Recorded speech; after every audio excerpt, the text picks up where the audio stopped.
कौन सी मजबूरी आ गई कि भैया बुला करके पुलिस से बूट से पिटवाओ और माँ बहन की गाली खिलवाओ कि हम लोग उधर बैठ जाए और ये परंपरा शुरू हो जाए, आप विरोध करें, हम गोली चलवा दे और मात्र 2 सिपाही को निलंबन कर दे। निलंबन कब वापस होगा, ना आपको पता चलेगा ना हमको पता चलेगा उस सिपाही का। जनता कैसे उम्मीद करेगी आपसे कि हमारे विधायक का ना मान सम्मान है ना फंड है, इसलिए आपके पास आएगी भाई, क्यों जुड़ेगी आपसे। नमस्कार, मेरा नाम आलोक है। आप लाइव स्ट्रीम देख रहे हैं। बिहार विधानसभा का मानसून सत्र चल रहा है।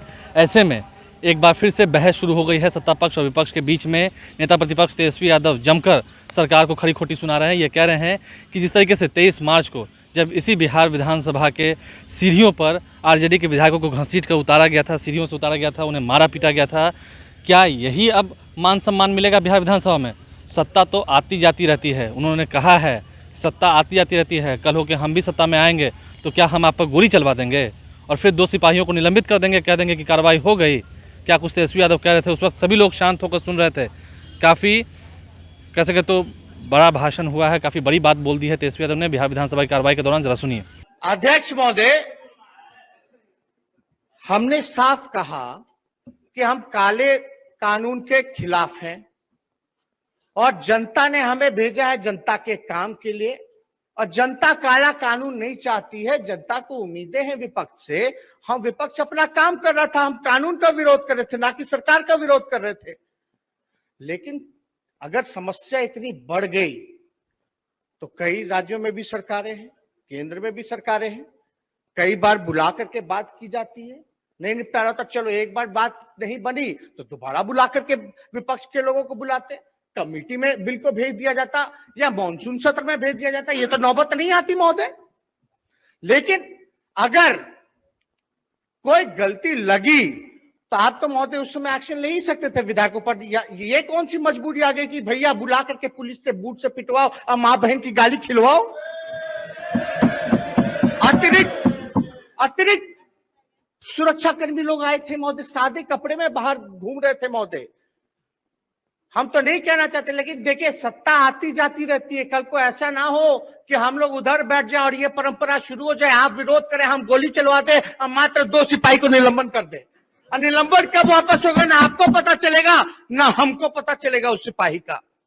ये आपके भी मान सम्मान की बात हम रख रहे हैं। अब तो फंड तो रहा नहीं आप लोगों के पास, रहा क्या आपके पास? मान सम्मान अगर वो भी छिन जाएगा तो हम क्या दिखाएंगे जनता को मुंह? जनता कैसे उम्मीद करेगी आपसे कि हमारे विधायक का ना मान सम्मान है ना फंड है, इसलिए आपके पास आएगी भाई, क्यों जुड़ेगी आपसे?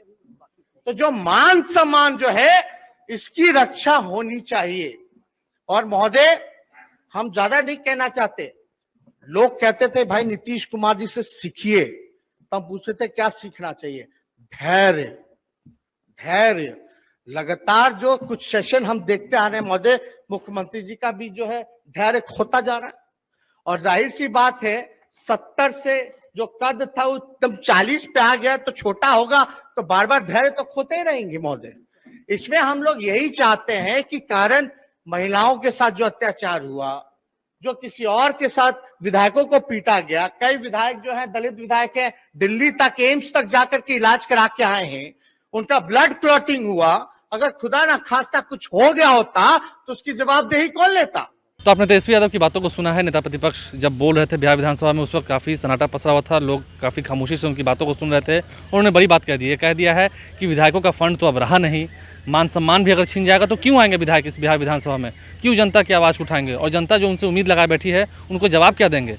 तमाम बातें उन्होंने कही है। ये बात वो बार बार कह रहे हैं कि सत्ता तो आती जाती रहती है, न्याय होना चाहिए, न्याय मिलना चाहिए। बहस चल रही है बिहार विधानसभा के अंदर। क्या कुछ तस्वीरें निकल के आई हैं उससे हमने आपको अवगत कराया है। राजधानी पटना में मौसम का मिजाज भी बदला हुआ है, बारिश भी हो रही है धीरे धीरे करके, और अंदर भी बिहार विधानसभा के अंदर भी सरगर्मियां जो हैं वो बढ़ चुकी हैं। हमारे चैनल को सब्सक्राइब कर लें, साथ साथ फेसबुक पेज भी लाइक करें। धन्यवाद।